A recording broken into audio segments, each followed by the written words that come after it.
하겠습니다. 대요리 문답 같이 공부합니다. 하나님께서 우리에게 은혜를 주시는 통로를 말씀하시는데, 우리에게 은혜를 무엇을 통해서 은혜를 주시느냐? 첫 번째가 말씀, 그리고 두 번째가 성례, 그리고 세 번째가 기도, 그렇게 가르쳐 주시고 있어요. 이 세 가지를 다 할 수 있는 시간이 언제예요? 예배 시간입니다. 그래서 우리가 예배라는 그 단어가 가지고 있는 의미는 섬김이라는 의미를 가지고 있어요. 섬김. 이제 서빙하다, 영어로는 이제 그런 단어를 사용을 하고 있어요. 섬긴다, 하나님을 받들어 섬긴다라는 그런 의미가 이 예배라는 단어에 담겨져 있는데, 예배 안에 어떤 요소를 가지고 예배를 드려야 되느냐, 이것까지도 웨스트민스터 회의에서는 이제 정리를 하게 되었습니다. 그래서 예배 모범이라는 것을 만들었어요. 자, 우리가 지금 대요리 문답 배우는 게 앞에 이름이 하나 더 붙어 있죠. 무슨 대요리 문답이에요? 웨스트민스터 대요리 문답. 이거는 웨스트민스터 회의에서 결정된 소요리 문답과 대요리 문답과 그리고 신앙 고백이 있고, 그리고 하나 더 있는 것이 예배 모범이 있고, 또 정치에 대한 부분을 정리해 놓은 것도 있어요. 그래서 우리 지금 한국 장로교회에서 가장 기준을 삼는 그러한 문서가 다 웨스트민스터 회의 때에 결정된 그러한 문서들을 이제 기준으로 해서 신앙의 유익을 얻고 있는데요. 이처럼 하나님께서 우리에게 은혜를 주시는 시간이 바로 예배 시간이에요. 그리고 그 은혜의 통로가 말씀과 성례와 기도입니다. 그래서 오늘은 이제 기도에 대해서 배우는 시간입니다. 178문 제가 문제 있습니다. 기도가 무엇입니까? 기도는 그리스도의 힘으로 성령의 도우심으로 말미암아 우리의 소원을 하나님께 올리는 것인데, 우리에게 자백하고 그의 은혜심을 감사하고 생각하면서 하는 것입니다. 아멘. 기도가 무엇이냐? 이제 그 구체적인 내용들을 배우면서 간략하게 정리를 합니다. 기도는 그리스도의 이름으로, 누구의 이름으로요? 그리스도의 이름으로. 그래서 우리가 기도할 때에 예수님의 이름으로 기도합니다. 그렇게 기도를 하죠. 그리고 성령의 도우심. 기도가 내 지혜를 짜내어서 기도하는 그런 것이 아니라 성령의 도우심 안에서 우리가 기도해야 된다라는 것을 가르쳐주고 있어요. 그래서 우리가 하나님 앞에 기도할 때도 단순하게 내가 하나님 앞에 기도한다라는 것을 떠나서 하나님의 인도하심 속에서 내가 하나님께 기도한다라는 이 생각을 항상 놓쳐버리면 안 됩니다. 성령의 도우심으로 말미암아 우리의 소원을 하나님께 올리는 것인데, 예수님의 이름으로 성령의 도우심을 받아서 우리의 소원을 하나님께 올려드리는 것이다. 그런데 우리 죄를 자백하고 그리고 그의 긍휼하심을 감사하게 생각하면서 하는 것이다. 우리의 죄를 자백하고 기도를 해야 되고, 그리고 그의 긍휼하심으로 번역해야 하는데, 이것은 다르게는 자비, 사랑, 이렇게 번역할 수도 있어요. 그래서 하나님의 자비하심, 하나님의 사랑하심을 감사하게 생각하면서 우리의 소원을 성령의 도우심을 받아 그리스도의 이름으로 올려드리는 것이 기도다.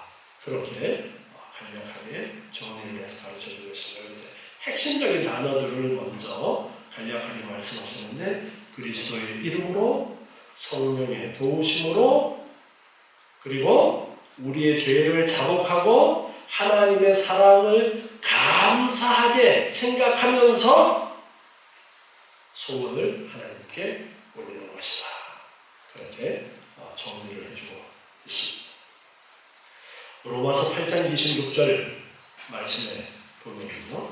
로마서 8장 26절에 이와 같이 성령도 우리 연약함을 도우시나니 우리가 마땅히 빌 바를 알지 못하나 오직 성령이 말할 수 없는 탄식으로 우리를 위하여 친히 간구하시느니라. 이렇게 말씀하면서 성령께서 우리의 기도를 도와주시는 부분에 대해서 가르쳐주고 있는 말씀입니다. 자, 이 기도에 대해서 하이델베르크 요리 문답 기도를 가르쳐주는 부분이 있어요. 116문인데요. 제가 읽어드리게 한번 들어보세요. 하이델베르크 요리 문답 116문에서 그리스도인에게 왜 기도가 필요합니까? 라는 질문을 하면서 기도는 하나님께서 우리에게 요구하시는 감사의 가장 중요한 부분이며 감사의 가장 중요한 부분이고 또한 하나님께서는 그의 은혜와 성령을 오직 탄식하는 마음으로 쉬지 않고 구하고 그것에 대해 감사하는 사람에게만 주시기 때문입니다. 탄식하는 마음으로 쉬지 않고 구하고 그것에 대해 감사하는 사람에게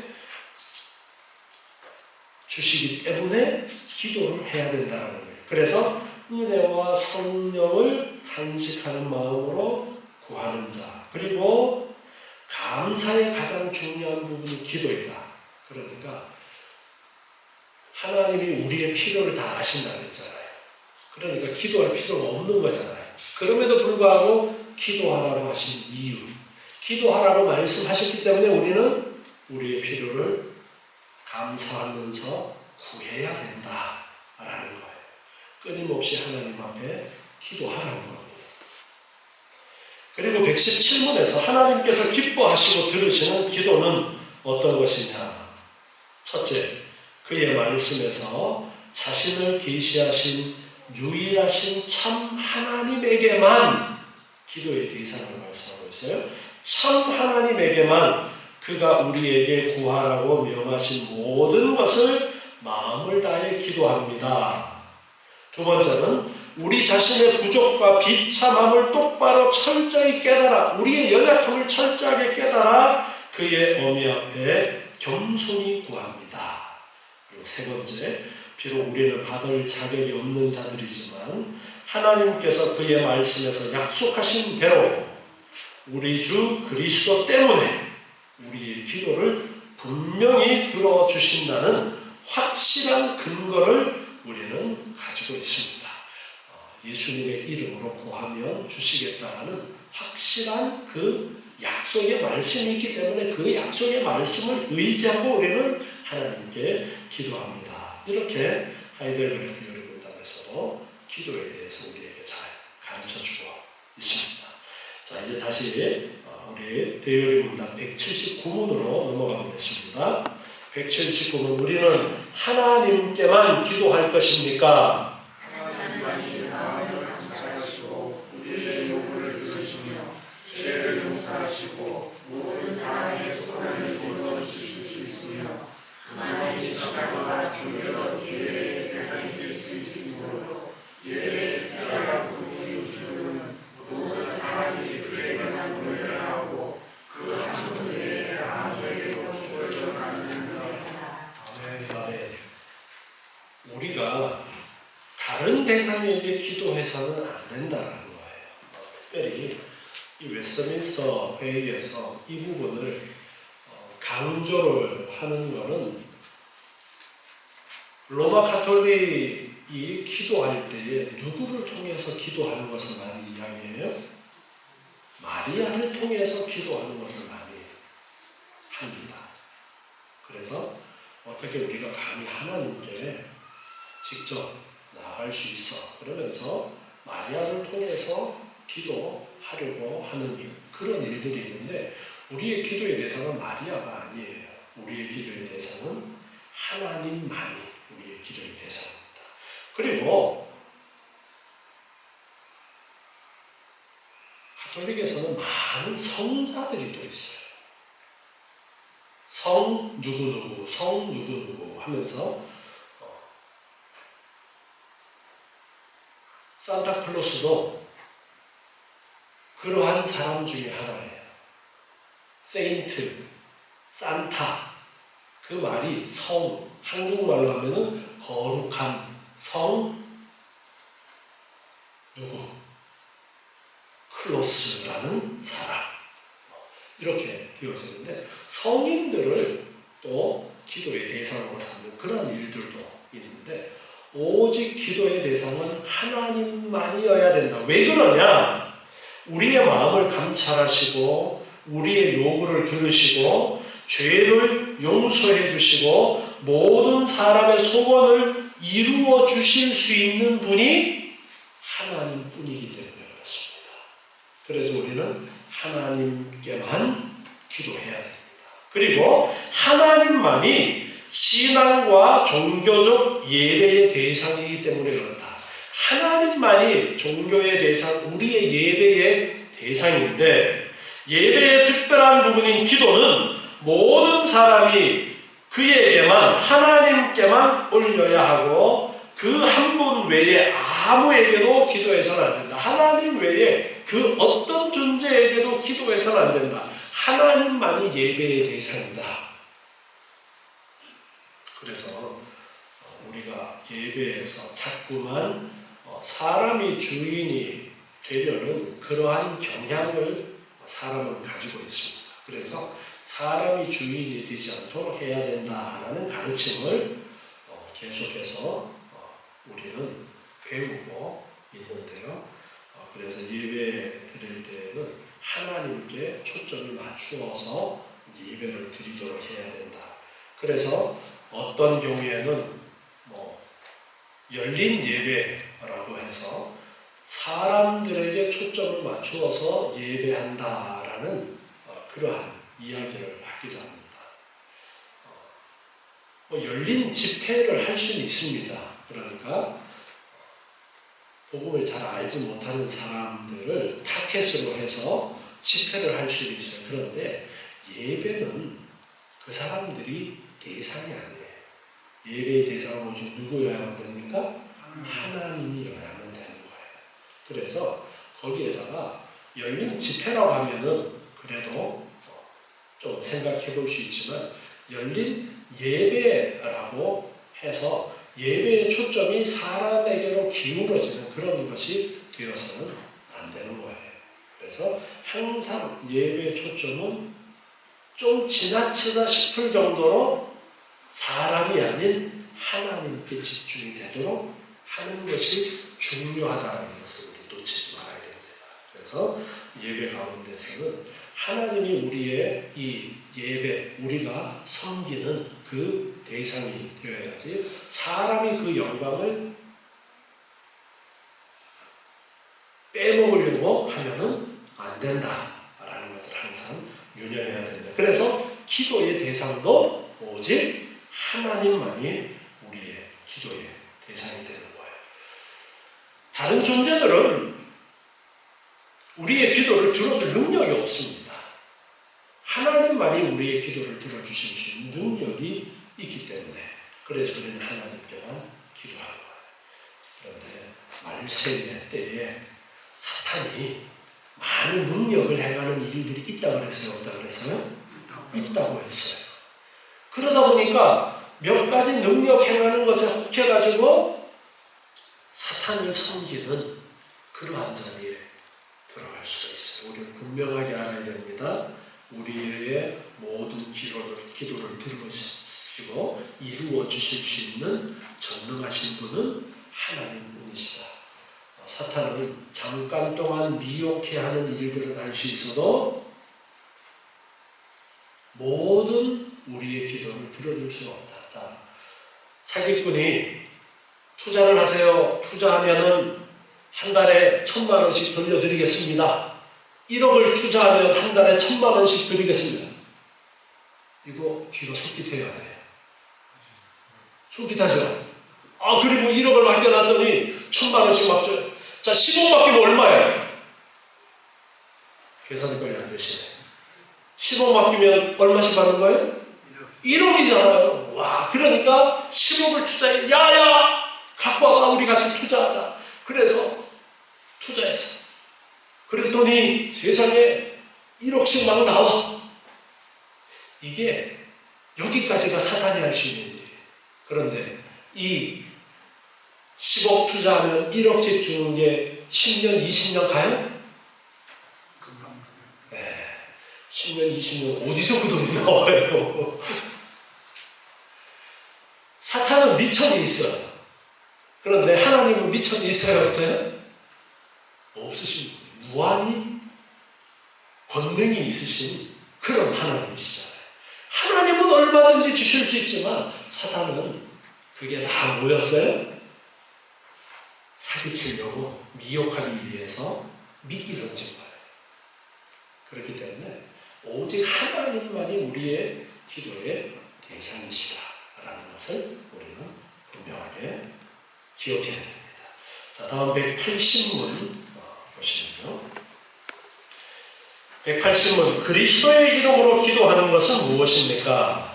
그리스도의 이름으로 기도하는 것은 그의 명령에 순종하고 그의 약속들을 신뢰함으로 그의 공로로 긍휼을 강구하는 것이니 그의 이름을 단순히 말함으로 되는 것이 아니고 그리스도와 그의 순종으로부터 우리가 기도할 용기를 얻고 또한 기도에서 우리의 담대함과 힘 그리고 수납되는 소망을 얻음으로 하는 것입니다. 아멘. 그리스도의 이름으로 기도해야 된다라고 기도를 정리하면서 178문에서 가르쳐 주신 내용인데요. 그리스도의 이름으로 기도하는 게 뭐냐 하면은 그리스도의 이름으로 기도하는 것은 그의 명령에 순종하는 것이다. 왜냐하면 예수님께서 내 이름으로 기도하라라고 말씀하셨기 때문에 그래서 예수님의 이름으로 기도하는 거예요. 그리고 그 약속들을 신뢰함으로 그의 공로로 긍휼을 간구하는 것인데 구약시대 때는 하나님 앞에 직접 나갈 수 없었어요. 그래서 하나님과 백성들, 믿는 자들 사이에 누가 있었어요? 제사장이 있었습니다. 반드시 제사장을 통해서만 하나님께 나아갈 수가 있었어요. 그런데 이제는 예수님께서 친히 대제사장이 되셔서 우리를 위해서 십자가에서 죽으심으로 우리의 죄가 사함을 얻고 이제는 우리가 하나님 앞에 직접 나아갈 수 있는 통로가 열렸어요. 누구의 이름으로요? 예수님의 이름으로. 그래서 예수님께서 십자가를 지시고 죽으실 때에 지성소를 가리고 있던 휘장이 위에서 아래로 찢어졌다라고 했죠. 그것이 바로 이제 예수 그리스도를 통해서 하나님께 나아가는 길이 열렸다라는 것을 보여주는 상징성이 있는데요. 그래서 그의 공로, 예수님께서 십자가에서 죽으신 그 공로 때문에 이제 우리가 예수님의 이름으로 하나님 앞에 나아갈 수가 있는 거예요. 그래서 그의 공로로 긍휼을 간구하는 것이다. 또 약속을 신뢰함으로 예수님의 이름으로 구하면 들어주시겠다라고 약속하신 그 약속을 신뢰하면서 우리를 위해서 또 이루어 놓으신 그 십자가의 그 공로로 긍휼을 간구하는 것이 바로 예수님의 이름으로 기도하는 것인데 그의 이름을 단순히 말함으로 되는 것이 아니다. 우리가 기도할 때에 마지막에 예수님의 이름으로 기도합니다. 이렇게 기도합니다. 기도할 때에 예수님의 이름으로 기도합니다. 빼먹으면 되는 거예요? 안 되는 거예요?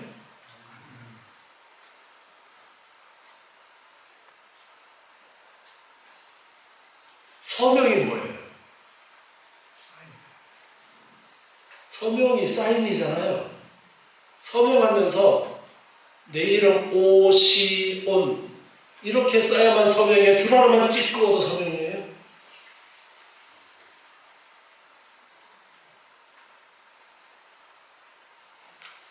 모르시는구나. 중요한 거는요. 누가 줄을 그었느냐. 제가 줄을 그었으면 그게 제 서명이에요. 반드시 여기다가 제 이름을 알아보도록 써야 되는 게 서명이 아니라 중요한 것은 내가 그으면 제 서명이 되는 거예요. 그래서 글 못 쓰는 사람들은 그냥 별표만 해도 그 사람이 별표에 쓰면 그게 그 사람의 서명이 될 수도 있는 거예요. 자, 예수님의 이름으로 한다는 것이 말할 때 예수님의 이름으로 기도합니다 라고 말하면서 그 의미를 생각하면 100점. 그런데 말은 안 해도 예수님의 공로를 의지해서 저는 기도합니다 라고 생각하면서 그냥 아멘 해도 몇 점? 90점은 돼요. 왜 10점을 뺐느냐? 아니 저 사람이 기도할 때 왜 예수님의 이름으로 기도 안 하지? 이렇게 혹시 생각하는 사람들이 있을까봐 10점을 뺐어요. 중요한 게 뭐라는 거예요? 예수님의 이름을 의지하고 그 공로를 의지하고 기도하느냐가 중요하다는 거예요. 그런데 그러면 저희 집사람이 제 이름을 50번 썼어요. 그게 제 서명이에요? 제 서명이 아니에요? 그건 제 서명이 아니에요. 아니 예수님의 이름으로 기도합니다라고 말했는데 예수님의 공로를 생각하지 않고 그냥 입버릇처럼 예수님의 이름으로 기도합니다라고 했으면 그거는 아니에요. 잘못된 서명이에요. 그래서 중요한 것은 내용을 알고 기도하는 거예요. 내 기도는 예수님의 그 공로 예수 그리스도를 통하지 않고는 하나님께 드려질 수가 없다라는 것을 우리가 분명히 알아야 돼요. 오늘날 우리가 신약 시대에는 만인 제사장이라는 말을 합니다. 그래서 누구든지 하나님께 아뢰일 수 있다라고 그렇게 이야기를 합니다. 틀린 말은 아니에요. 그런데 거기에 절대 빠져서는 안 되는 것이 있어요. 예수님의 공로를 힘입어서 예수의 이름으로 이게 빠지면 안 됩니다. 구약시대 때 제사장이 이제는 없습니다. 누가 계속해서 제사장이 되시기 때문에 예수님이 우리의 중보자가 되시기 때문에 예수님의 공로를 항상 우리는 잊지 말아야 되는 거예요. 그래서 기도할 때도 예수님의 이름으로 기도합니다라고 그렇게 어릴 때부터 교회에서 가르치는 이유가 이 의미를 바로 알고 기도해야 되기 때문에 그래서 그런 거예요. 그래서 그의 이름을 단순히 말함으로 되는 것이 아니고 그리스도와 그의 중보로부터 우리가 기도할 용기를 얻었고 또한 기도에서 우리의 담대함과 힘 그리고 수납되리라는 우리의 기도가 받아들여지리라는 소망을 얻음으로 우리가 예수님의 이름으로 기도하는 것이다.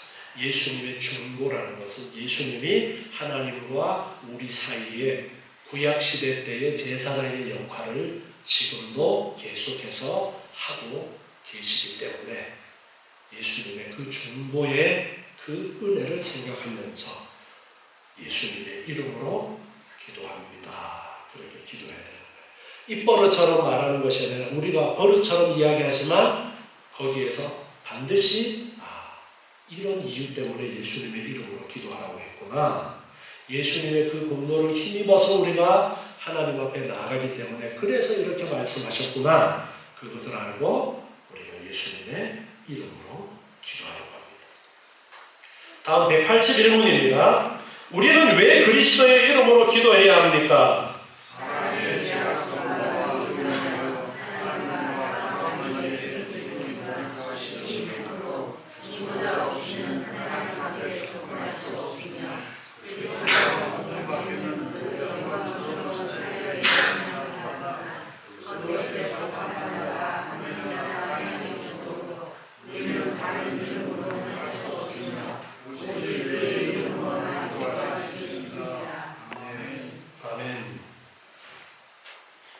요한복음 14장 6절에서 예수님께서 말씀하셨죠.